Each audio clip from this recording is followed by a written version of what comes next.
Olá, seja muito bem-vindo. Estou feliz de ver você aqui. A ideia deste material, desta sequência de vídeos e cursos, é trazer para vocês o que eu consegui juntar mais didático, elucidando todas as principais filosofias dos egípcios, sumérios, dos gregos, dos cristãos, e assim criar um material que seja útil e prático. Eu espero que eu contribua com o seu conhecimento, com estes vídeos, essa playlist, para que você possa alcançar em algum momento a expansão de consciência. Meu nome é Walter Leite, você está no Mundo Filosófico. É um canal em que nós desbravamos o conhecimento oculto. Olhando agora outras perspectivas, nós encontramos da mitologia grega, que também é interessante e interfere na nossa forma de pensar. Então, na mitologia grega, o universo ele surge do cosmos a partir do caos primordial. O que é o caos primordial? Se nas outras também dizem sobre ser não ser, existir não existir, são as manifestações e possibilidades. Pensamentos. A mitologia grega, em especial no livro Teogonia, escrito por Hesíodo, diz que o universo, inicialmente, só tinha um caos, que era um vazio desordenado e sem forma. E veja que é um conceito teosófico dizer que só há paz quando tem caos. Então o caos precede a paz, o caos precede a ordem. Veja que na natureza, como se forma uma floresta? Uma floresta ela surge de uma espécie de caos. A lei do mais forte, que faz as plantas se manterem naquela ordem. E é fácil a gente entender isso, que uma floresta ela se mantém por si só, sem interferência humana. Experimente então fazer o mesmo com o jardim, deixe de regar, deixe de cuidar do seu jardim, porque ali não existe o caos pacificado. Então o seu jardim é uma manifestação que precisa de intervenção constante. Esta é a grande importância desse conceito de caos sem ordem e sem forma. E importante dizer também que Hesíodo escreveu isso no século VIII a.C., e na forma de um poema épico, bem abrangente, que fala sobre a genealogia dos deuses gregos também. Então é um livro interessante de se estudar, mas nesse aspecto a gente vai separar o que diz a criação nesse momento. E aí então, deste caos, surgem as forças primordiais, como Gaia, que é a terra, Érebro, que são as trevas, Nix, que é a noite, e aí Gaia dá origem a Urano. Urano não o planeta Urano, Urano é o céu, os céus é o espaço, e aí estabelece então a estrutura do cosmos. E junto com eles surgem também titãs, que são semideuses, os Cíclopes e os Hecatônquiros. E o universo se organiza através de interações e conflitos entre essas divindades primordiais. Mas a mensagem central deste e dos outros conceitos é que o cosmos é o resultado do equilíbrio da interação entre forças opostas, destacando sempre a luta entre o caos e a ordem. Bem, como vocês podem ver, sempre é a dualidade. Então, desde o momento em que Deus é único, existe um ponto interessante de discussão. Se o caos e a ordem estavam todos dentro do núcleo não manifestado, estamos dizendo que Deus era o caos e a ordem em sua substância primordial. Nos Vedas, nós já vemos que a substância primordial, que seria aquela substância essencial, que seria Deus ainda antes de se manifestar, ali ele é e não é, ele é o ser e não ser. Então este caos me parece muito mais a explicação para algo que não existe, mas se pretende que isso exista. Seria uma possibilidade, um pensamento não manifestado. Então, é como Deus organiza os seus pensamentos para então ele começar a criar o universo. Que nós vamos explicar em outros vídeos sobre a criação divina, como funciona o processo de criação. De qualquer forma, o que eu quero trazer agora para vocês é uma tabela com todas não, mas as principais manifestações e culturas que falam sobre a criação do universo, sobre a cosmogênese. Interessante constatar que, além de Blavatsky, notem que no meio eu trago alguns dos estudiosos da teosofia, Leadbeater, Annie Besant, que são discípulos de Blavatsky, porque eles trazem de uma forma mais palatável o que ela diz no livro da cosmogênese. Lembrando que ela tem um livro específico de cosmogênese, no livro Doutrina Secreta, o volume 1 é só sobre cosmogênese. Ele é bem denso, e então é interessante ler outros livros.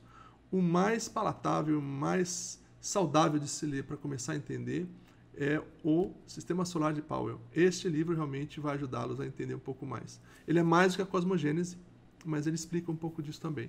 Mas nós vamos destrinchar essas teorias ao longo desses vídeos que seguirão. Vamos então agora às tradições, origens, processo de criação e a mensagem central das principais teorias sobre a cosmogênese. Então, a primeira gênese bíblica foi feita no Oriente Médio, entre Israel e Babilônia, no século VI a IV a.C. Então, foi depois do exílio babilônico. Então, a origem do cosmos, lá diz em essência que a criação pelo Deus é único soberano. E no processo de criação ele fala que o universo é criado em 6 dias por comandos divinos, culminando na criação do homem. Então, pelo verbo. E a mensagem central é que a ordem divina dá propósito e significado à criação. E Deus é o Criador Supremo. Já nos Vedas, foi criado no subcontinente indiano por volta de 1500 a 1200 a.C., no período védico.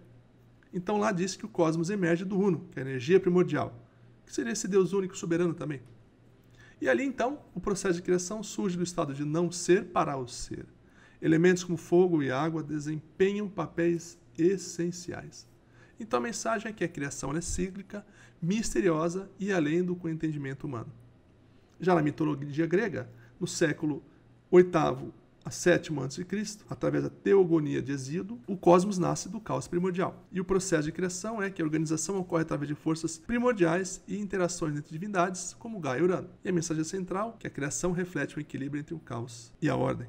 A mitologia suméria, por sua vez, foi criada na Mesopotâmia, perto do Iraque, ali, por volta de 2100 a.C. Podemos ver de Enuma Elish, cerca de 1700 a.C. Diz que o cosmos emerge da separação das águas primordiais, Abzu e Tiamat, que é a criação do céu, terra e humanidade. Tiamat é um termo muito importante para nossos estudos futuros, assim como essa figura que aparece agora no processo de criação, que é Marduk. Marduk, então, derrota Tiamat, organizando o cosmos a partir de seu corpo. O universo é criado pelo conflito. E a humanidade serve a estes deuses. Assim diz os sumérios. Já Blavatsky, na Teosofia, que é uma pessoa que nasceu na Rússia, viveu na Índia, na Inglaterra e em outros lugares. Foi escrito em 1888, no livro Doutrina Secreta, em especial Cosmogênese, que é o volume 1. Ela disse que o universo surge do absoluto, que é o Parabrahman. E a criação ela é cíclica, com manifestação em estágios. Emanação, que é o Logos, hierarquias cósmicas e materialização. Veja que são 3. Importante também lembrar que todo ciclo de criação é trino, pois vamos dizer isso em outros vídeos. Então a criação, como mensagem central para Blavatsky, é regida por leis universais e busca a evolução espiritual. Então aqui vai nos dando vestígios das possíveis razões do universo existir. Já Powell, que também é da mesma linhagem de Blavatsky, ele é um seguidor dela, que é da Inglaterra, ele escreveu no início do século XX o Sistema Solar, em 1920. Este é a obra primordial, fantástica a ser estudada sobre este e outros assuntos. E aí ele disse que a origem do cosmos é um impulso inicial da vida una. E o processo de criação é um processo hierárquico de densificação em 7 planos cósmicos, do espiritual ao físico. E a mensagem central é que o universo é uma estrutura ordenada, destinada à evolução da consciência. Alice Bailey, que é outra seguidora de Blavatsky, também na Inglaterra e morou nos Estados Unidos, escreveu de 1920 a 1949 o seu livro que fala sobre a origem do universo, é o Tratado sobre o Fogo Cósmico, escrito em 1925, que diz o seguinte, que a origem do cosmos advém da manifestação do Logos solar, e o processo de criação são energias cósmicas. Ela fala em 7 raios, hierarquias espirituais que estruturam todo o cósmico. E a mensagem central é que a criação é um processo evolutivo e dinâmico, voltado ao aperfeiçoamento espiritual, muito parecido com Blavatsky. Já Annie Besant, também coligada com Blavatsky, ela nasceu na Inglaterra e escreveu no final do século XIX e no início do século XX. E no livro da Sabedoria Antiga, em 1897, ela escreve que a origem do cosmos é a emanação do divino, imanente e transcendente. E o processo de criação, ela determina que são 3 aspectos do Logos. Primeiro, segundo e terceiro, que estruturam e animam o universo. A criação reflete, então, a intenção divina em ciclo de manifestação e repouso. Outro seguidor de Blavatsky, Leadbeater, também estudante da Teosofia, que escreveu na Inglaterra no início do século XX, exemplo, o Sistema Solar, em 1913, diz que o universo é a materialização do divino em planos de existência. E no processo de criação, ele diz que a criação ocorre em 7 planos cósmicos, guiada por forças espirituais e seres elevados. Então, o cosmos é uma hierarquia organizada, onde cada nível serve à evolução espiritual. Seguindo, agora o Big Bang é uma teoria global, todo o planeta acredita no Big Bang, originada na Europa e nos Estados Unidos. A primeira teoria foi feita em 1927, consolidada em meados do século XX, e ele acredita que o universo é a expansão de um ponto de singularidade. É assim que se crê a ciência atual. E o processo de criação, o universo surge há cerca de 13,8 bilhões de anos, com formação de matéria, galáxias, estrelas e planetas. E a mensagem central é que a criação é explicada por processos naturais de expansão e evolução cósmica. Já uma civilização que eu tenho uma paixão, que são os egípcios antigos, escreveram em 2400 a 2300 a.C. em textos das pirâmides. Em outros textos, por exemplo, como os livros dos mortos, diz que o cosmos emerge de um oceano primordial, chamado de Num. E o processo de criação, os deuses Atum ou Ra, surge da escuridão trazendo ordem. Outras divindades ajudam a moldar também o mundo. E a mensagem central é que a criação é um ato divino, refletindo a ordem cíclica da vida e da natureza. E já os babilônios, da fé de Enuma Elish, na Mesopotâmia, por volta de 1700 a.C., durante o reinado de Hammurabi, com base em tradições sumérias antigas. Então ele diz algo semelhante a que os sumérios diziam, que o cosmos nasce da separação das águas de Apsu e Tiamat. E a luta entre Marduk e Tiamat organiza o caos, criando a terra e o céu a partir do corpo de Tiamat. O conflito divino estabelece a estrutura cósmica e o papel subordinado da humanidade. É muito próximo do que diziam os sumérios. E já os Maori, da Nova Zelândia, na Polinésia, a tradição oral, transmitida por séculos, registrada pela primeira vez por colonizadores europeus do século XIX. Então não se tem nem registro de quando isso foi dito. Mas eles diziam, que o cosmos surge da separação de Rangi, que é o céu, e Papa, que é a terra. E o processo de criação, os filhos desse casal divino separam os dois, criando espaço para a luz e a vida. Então a mensagem central é que a criação é um esforço coletivo das divindades para ordenar o cosmos. Já os aborígenes australianos, escreveram na Austrália, é uma tradição oral com origens pré-históricas, datam de 40 mil a 60 mil anos atrás, porque existem registros orais, mas escritos iniciaram no século XVIII. Então diz que a criação ocorre no tempo do sonho. E aí o processo de criação, seres ancestrais moldam a paisagem, criam vida e estabelecem leis espirituais. Então a mensagem central é que o cosmos é resultado de um processo espiritual e simbólico, ligado à terra e ao sagrado. Aí eu trago aqui um grande mágico, um grande mago místico, Papus, que é o nome dele, na verdade é o pseudônimo, de Gerhard Encausse. Não sei se eu falei certo de novo, mas escreveu na França no final do século XIX, no Tratado Elementar das Ciências Ocultas. Escreveu em 1888. Ele fala que o cosmos é gerado pela emanação do absoluto. Então ele escreve nesse livro que os princípios cabalísticos, sugerindo que o universo se manifesta em planos de consciência. E nós vamos depois falar sobre a Cabala, como ela interfere em tudo isso. E na mensagem central, a criação é regida por leis espirituais e princípios esotéricos, refletindo a harmonia universal.